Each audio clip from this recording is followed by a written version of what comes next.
Hey, what's up everybody? My name is Maher Abyad, and you're locked into another amazing episode of the SERP Concierge Show. Say what?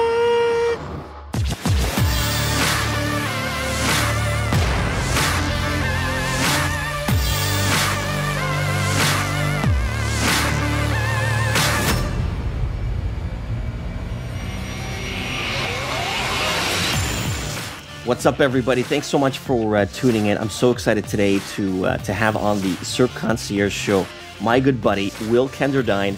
Will, are you there, buddy? Yep, I'm here. How you doing, Maher? Good. You can hear us loud and clear? Yep, yes, sir. Sweet. Today, Will is going to bring his expert A game to the show.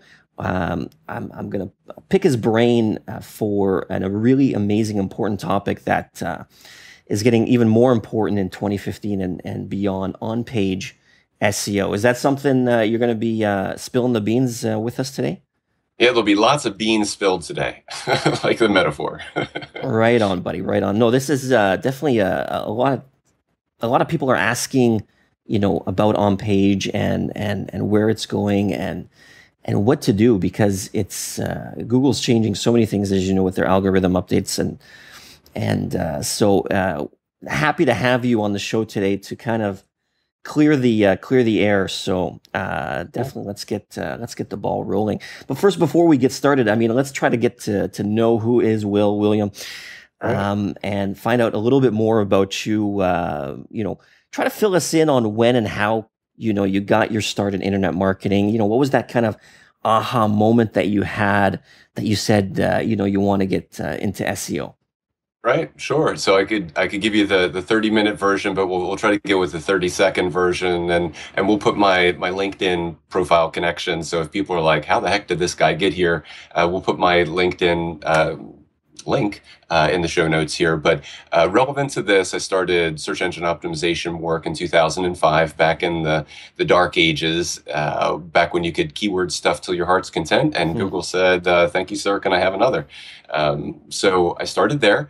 And my aha moment so that was in corporate marketing, so working with global Fortune 100s. It was a nice, cushy job, good deal.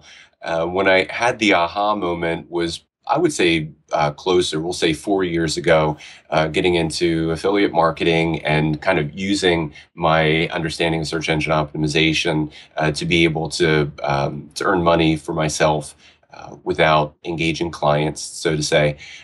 So since then, I've learned a lot about both what does work and what doesn't work, and that's what I'd like to dig into a little bit today, is the things that can go utterly poorly, so things on which you don't want to waste your time versus stuff that will definitely move the needle. Yeah, no, that's great. Everybody sort of has this, different story of, how they kind of navigated their way to SEO, but when they found it, when they got into it, it's like, holy cow, this is what I want to do. So, yeah. So let's start off by saying, for those just, getting into SEO, starting out, what is on-page SEO and why is it important? We all know about backlinks and things like that, but, a lot of people forget that, they try to just focus on, okay, I got to get, this type of backlink or this type of PBN or whatever, but they forget that on page, and especially now what I've been noticing, on page is getting so much more important. Google's like kind of really almost brought it back to life. Tell us, what is on page SEO and why it is so important right now? Right. And what I'll start with is something I hinted at a couple minutes ago, which is that there's no substitute for experience, meaning that I'm going to tell you stuff and you could either say this guy's full of it or, wow, this guy's a freaking genius. But either way, I would say the most important thing for all the listeners to do is to get in front of their keyboard and to start doing this. So whether it's your own website or a Web 2.0 property, definitely take the things that I'm saying and the things that you hear on Maher's podcast and use them. So that's kind of the preface. So as far as what is on-page optimization, so that is what we all do as SEOs to tweak the web page or the website in such a way that it's aligned well with the keywords or the key phrases that we want to rank for on Google, Yahoo, Bing, etc. And for the purposes of this call, I'm really just going to focus on Google, because the game for Bing, Yahoo, et cetera, is a different one. Mhm. So we could cover that in another call if we wanted to. But just what I'm focusing on today is just the Google factor. Mhm. And so once again, that is on-page optimization. It's the HTML that you adjust in order to address, which means we're going to rank for a certain phrase or collection of phrases. And the reason that's important, as has already been said, is that we're no longer in a situation where we can just utterly pelt any given website with lots of high-powered links and expect the site to rank for the what we're hitting it with backlinks. Because I've done my own testing, and I'm sure a lot of you have done as well. And I can give you an example where I had a page that was optimized for one thing, and I just hit it with lots of high-powered links, and Google just laughed at it. Didn't budge at all for the phrases that I wanted to rank for. So I'll pause there before I monologue too much, and just ask if that is going in the direction that you were thinking, or if I can give no more worries. details. That's definitely what we need. We can kind of go into these factors over the years from what you've seen. Have on-page factors changed over the years? Are they staying the same? What did it look like in the past? What is it looking like now? And what do you think it's going to be looking like in the future for on-page type of factors?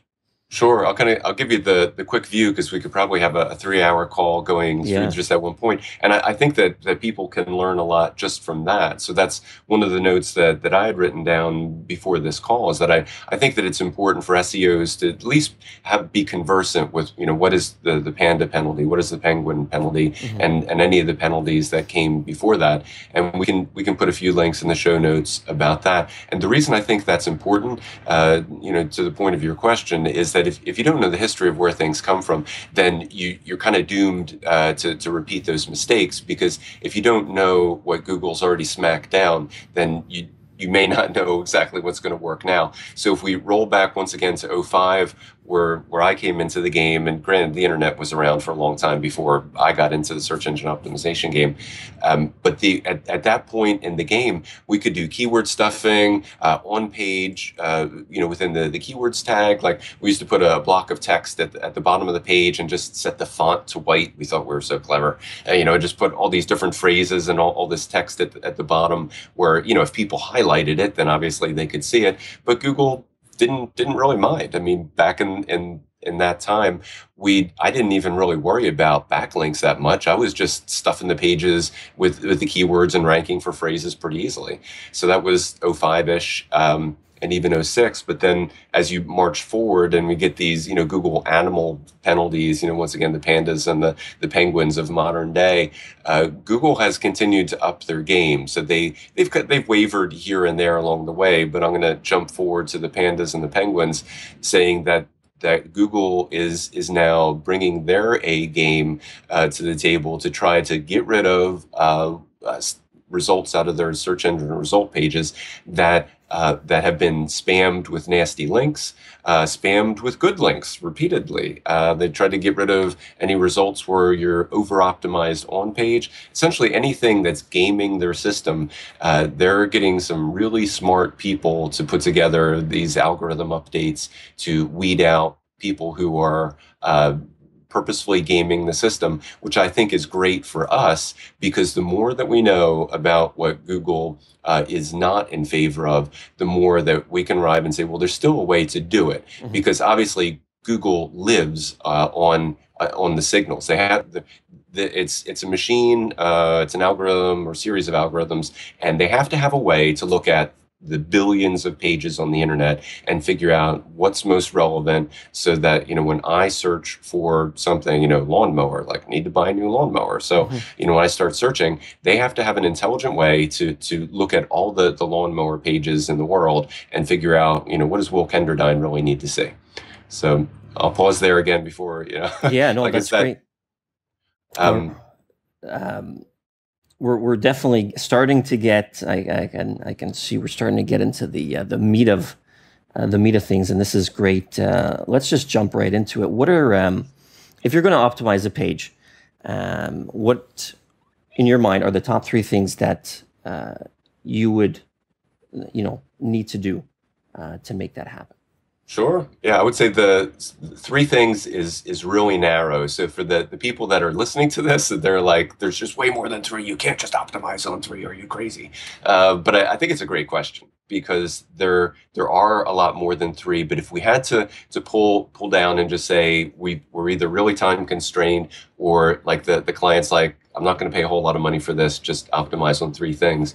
I would go for the page name first, which we could call that the site URL. So it's domain plus folder plus the name of the file, the title tag, and the third one would be tough. It'd either be meta description or keyword density, and I mean that probably lit a fire under a lot of people because people are saying, "Are you insane? What you're not talking about content. You're not what are we?" Mm-hmm. So, but let me just start at the top of the pile. So Sure.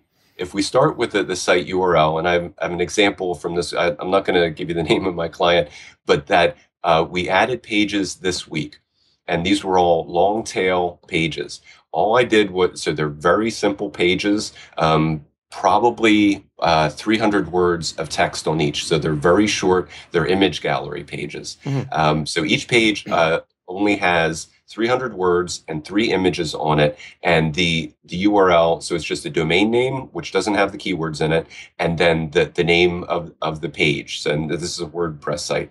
So within 4 business days or four calendar days of putting that up, they were ranked either 1, 2, or 3 for those pages, and that's with really minimal backlinks. So the site itself, it's a domain authority of 27, so it's not super high. It's not a super competitive industry, but the reason I mention it is because it's a site that we're working on, we're bringing along, but they're not super fancy pages. They're very small, but like as soon as we put them up and really rapidly, Google rewarded us for putting the keyword phrase in the name of the file. So that's just one example, and we could arm wrestle about that a little bit more. But the next thing that I put down is the title. So in the title, what we did for those pages was we took, I guess we could call it LSI. LSI meaning latent semantic index. For those who are not familiar with LSI, all I mean by that is essentially a synonym for the phrase. Another way to think of LSI is when you go to Google and you put the key phrase into Google and you scroll to the bottom of the page, they almost always reveal what we call LSI or latent semantic index results at the bottom of the page. And the reason that's important is because Google's saying, hey, other people who searched on that phrase also searched on phrases like this. So if we use those phrases on our page, then we're just aligned with what Google says they expect. Right. So I use those LSI phrases in the title. I keep the title brief. And then the third thing was the meta description. The reason I'm putting that third is because this is where we have to put on our marketing hat.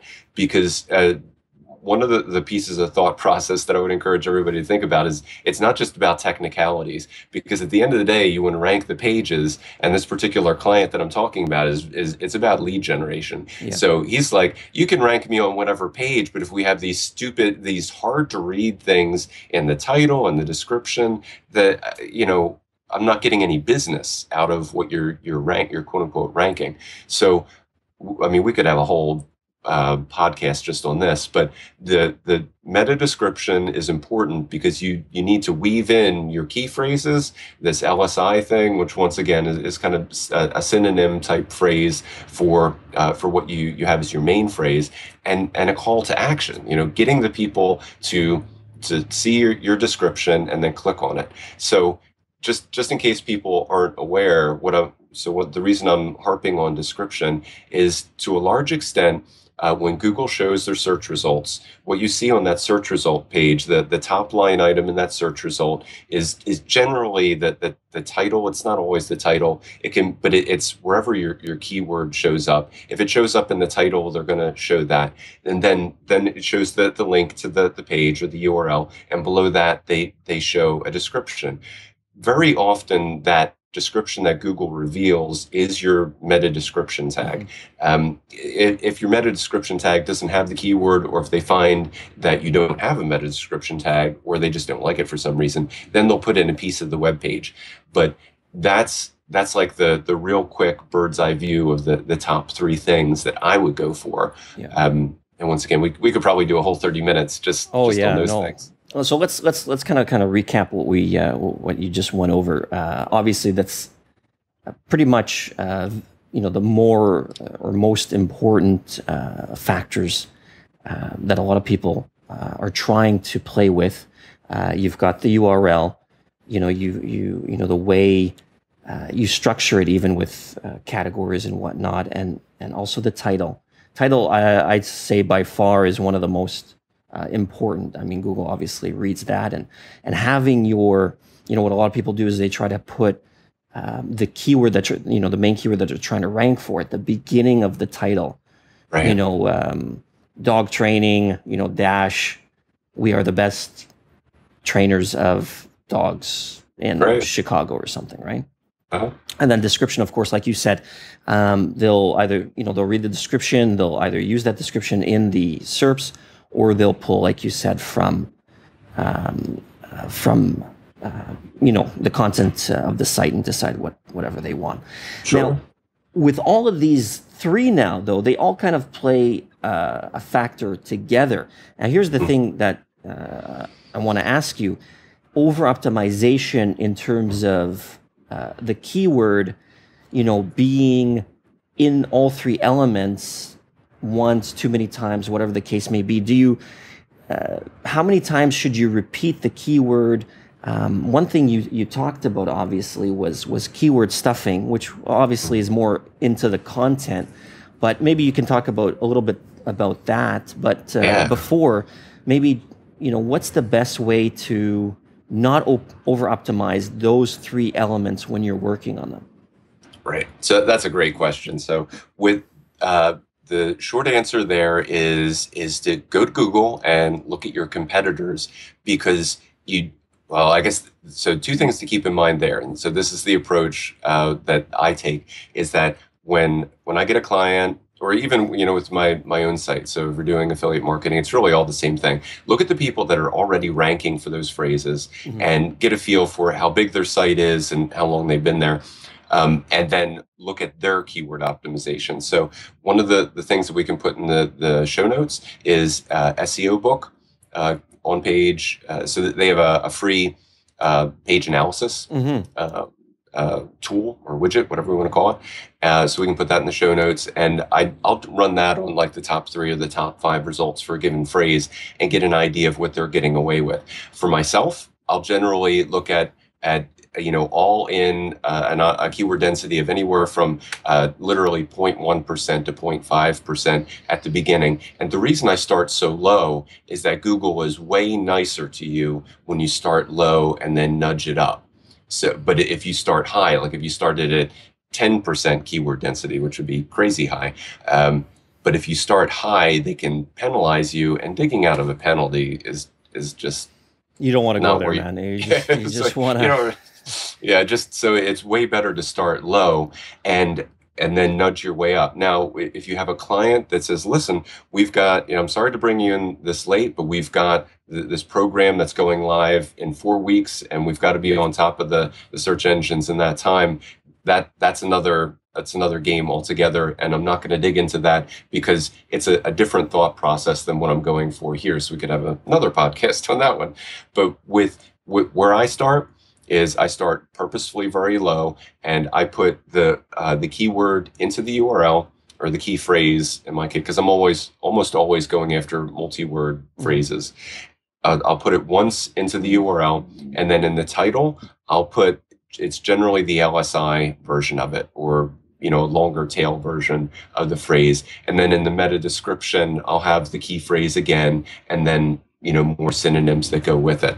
And then for the rest of the site, the one thought process that I'll ask everybody to keep in mind is that the bots they don't have eyeballs like you and I have. They're software. So they are reading HTML. So for those of you out there who don't know HTML, I would highly encourage you to go to the W3 school, or just I don't get any affiliate money for sending you to W3 school, so this isn't a promo, but just go to whatever HTML class you can get, because if it'll be the best, whatever, we'll say 3 hours of your time that you put in, because once again, the bots are reading HTML. And the reason I'm harping on this is that however you have your page arranged so that it shows up to humans, that's nice. But from the search engine side of the field, the bots arrive and they crawl your code. So if you've got this crazy long, 1,000 lines of weird JavaScript at the top and then your content below it, you're going to have a really hard time ranking that page, because in some cases, the bots are only going to read the first 100 lines of code. And if they see 100 lines of JavaScript, they say, thank you, next, and they move on. So yeah, very true. Yeah. I totally agree with what you said in terms of kind of mixing things up. LSIs, synonyms are huge these days. You don't really need to do to stuff, your site, your titles, description, URL with the same keyword. You need to mix it up a bit, instead of saying like Denver chiropractor, put in chiropractic, yes, with an S, or especially now, I've noticed that Google's really being picky on the full spelling of a word. So if you're trying to rank for chiropractor and chiropractors, if you just have the word chiropractor, they're actually not really letting you rank for the word chiropractors with an S. Like, you actually have to have that word with the S physically on the page as well. So things definitely have changed from what I've noticed. I agree. Noticed in the game. So where do you see the other on-page factors fitting in? We only talked about 3 today, right, or so far, kind of these 3 main ones. Where do you see the other ones fitting in into the game? Yeah, and I think that's an excellent point. And because I appreciate the first question, just kind of like pushing me into a corner to say what's the most important. Right. But exactly like you're saying, that you really have to take the whole thing into view, because if we flip it over and we say that there's a web page that's totally random, it's got a random file name like 123.html and just like utterly random text and everything, it doesn't matter how many backlinks you send to it, it's really, really unlikely that Google's going to rank it for anything on that page. So that's the one. So if we flip that over and we say we're going to be very purposeful, and we have a client, and the client has a real bricks and mortar business, and they have certain lines of business. So like you said earlier, we end up with categories. If you're doing posts or if you're doing pages, you make your silos. So it's important to look at everything. And just as a real quick bird's eye view, it's, your H1 tag, your anchor tags, your H3s, use of bold and italic, objects, meaning your YouTube videos that you put on the page, your body text, and so on.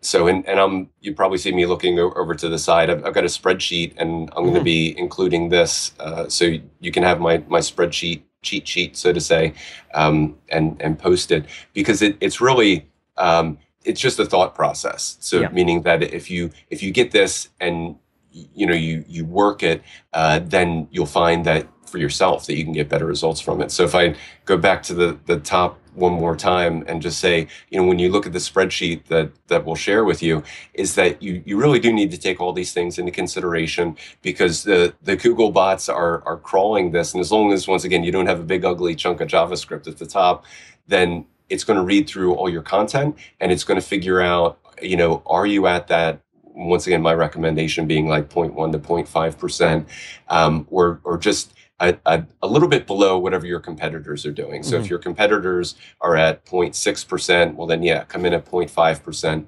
because the bonus there is like if you keep your keyword density low on page, that means you can send more backlinks with your key phrase to the site. And I'm not going to go in a whole lot into backlinks, but just to say that your anchor text is key. So if you say, damn it, Will, I want a 5% keyword density, the only way I can see you getting away with a 5% keyword density is if all the backlinks you send have none of your anchor text or have none of your key phrases. It's like all branded, all URL keywords. So you would have to be, if you go high on the keyword density, you need to go really, really conservative on your anchor text, the anchor text of your backlinks. And that's a great thing. Talking about anchor text, I just did a previous show with, for those out there that want to check that out, on anchor text. If you guys want to learn more, check it out. Episode number 2 of the SERP Concierge Show with Mike Pyatt. He just brings the house down with Cool. that. So if you're trying to help somebody out there that's just starting out, like I said, what are some mistakes that you're seeing other SEOs make with their on-page, that you can that you just want to let them know, hey, Right. stop this. Stop the insanity. That's right. Yeah, I would say there's a lot of things, but the thing that I did not do early on that I regret even till now is that I did not start consistently measuring the impact of what I was doing. So I cannot, or I'll flip it over and say that I highly, highly encourage everybody to have their sandbox of things that they test and measure. So it doesn't need to be a WordPress domain. It can be just any old Web 2.0 thing.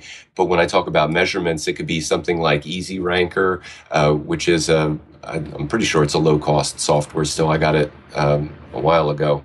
But so Easy or ProRank Tracker is another one where you can get a free account on that. So the reason I'm pushing on those two is that we all kind of get these theories. It's like, wow, Will said this, that, or the other thing, or Mike Pyatt said this, that, and we get kind of a superstition about what could or couldn't work. But like I've got recipes that I use in certain industries, and when I try them on new clients, it just falls flat. So what I'm saying is that there really isn't a one size fits all necessarily. So I highly encourage everybody to do their measurements through like ProRank Tracker and all that, and keep track of how your of your metrics. So like if you have enough budget to get Moz, or if you have, actually, even if you don't have budget to get Moz, you can install Firefox. If you don't have that installed already, there is a Moz plugin for Firefox, and it's a little buggy, meaning that you put it in and it'll show you your page authority and your domain authority and the number of links. Yeah. It really only works for the first 5 to 10 pages you visit, and then it goes to sleep. So like if you've got 100 pages to rank, you have to keep closing Firefox and reopening it, closing and reopening it. At least on, when I've used it, that's the experience I've had. But those are the two things I'd say to measure, looking at what Moz or Majestic or whatever, just to get an idea of, are the links that you're building to certain pages moving the needle? Like, are you getting a higher page authority? And look at the rankings of the keywords that you're trying to go after. Because if you don't have those foundations, you could just be like patting yourself on the back. It's like, man, I'm doing the recipe. I'm killing it. But if you don't have the metrics, you're like, you really don't know to what extent you're killing it. Yeah, no kidding. Let's say you had the chance to jump into a time machine and go back to when you started in SEO. What's something that you wish you knew, or somebody told you at the beginning, that would have helped you avoid a major mistake in your SEO career? Like something, you wish somebody said, why didn't somebody tell me this when I first got started? Right. Yeah. And even worse than that, people told me this when I got started. I didn't listen. Oh, okay. There you go. So I'll share it with you, which is that you're never going to know everything. So it's like, there are some people that, like I would say, people with photographic memory or whatever, that might be able to really, really high IQ people, they'll know everything. But the the thing that, so I heard that where, people had told me, you're never going to know everything, just get in and start doing, and meaning that get some business and start doing stuff. But I took, I kind of had the advantage of having a corporate gig doing search engine optimization. So I just worked with other guys and other, arms of the corporation who were doing the same thing. And we dabbled with stuff, but I spent a lot of time trying to learn the whole thing before I started pushing the margins out at all, or even doing it for myself. So I would say, once again, the most important thing is to realize that it in this game, it's every bit as important to do as it is to learn.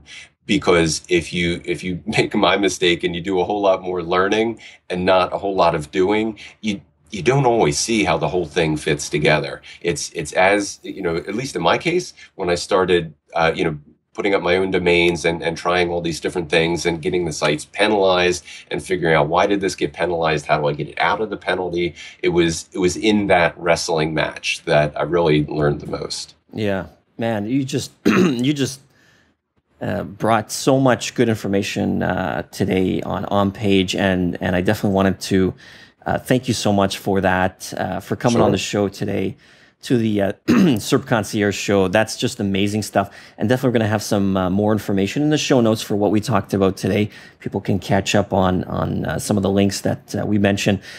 Just wrapping up finally with Will here. If somebody wants to get in touch with you, what would be the best way if somebody wants to get in contact? How did they do that? Right. So here's more of the truth. So you can go to my website, and hopefully by the time people see this podcast and go to my website, it'll be restored. But my website is yourseosecret.com, and it was hacked this week. And even worse. Kidding.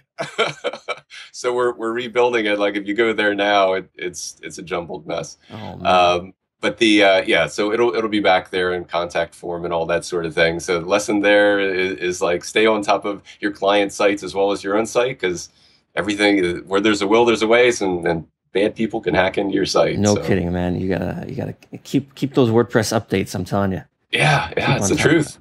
Thank you again so much, buddy. Great to have you on again, and we hope to have you on in the future. Talking about more advanced stuff with on-page, or even a different topic. I'd love to have you back. Excellent. Thank you, Maher. I appreciate your time. All right, buddy. You take care. Thanks again. We'll talk to you soon. Sounds great. Okay, bye-bye. Hey, I hope you enjoyed this video, and if you did, please do share it. The Pure Value amazing content does not end there, though. You can now watch more amazing episodes that are in the boxes beside me. And don't forget to subscribe to the channel right now for more amazing content as it comes out.